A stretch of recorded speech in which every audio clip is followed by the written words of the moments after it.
محمد افضل قادری صاحب، آپ نے سوال کیا ہے کہ حضور صلی اللہ علیہ وسلم 9 ربیع الاول کو پیدا ہوئے یا 12 کو؟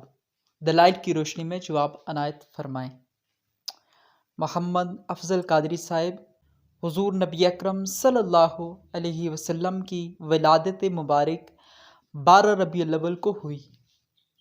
یہی صحیح قول ہے۔ 12 ربیع الاول یوم میلاد ہے۔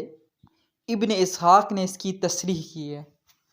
ابن ابی شیبہ نے اپنی مصنف میں عفان بن سعید بن سینا حضرت جابر اور بن عباس رضی اللہ عنہما کا یہ قول نقل کیا ہے کہ رسول اللہ صلی اللہ علیہ وسلم عام الفیل، جس سال ابرہہ کے ہاتھیوں نے کعبہ پر چڑھائی کر کے اپنی تباہی کا سامان کیا تھا، بروز پیر 12 ربیع الاول کو پیدا ہوئی۔ اسی تاریخ اور دن کو بعثت ہوئی، اسی کو معراج آسمانی ہوئی، اسی تاریخ کو ہجرت اور اسی تاریخ کو وفات ہوئی، اور جمہور کے نزدیک یہی مشہور ہے۔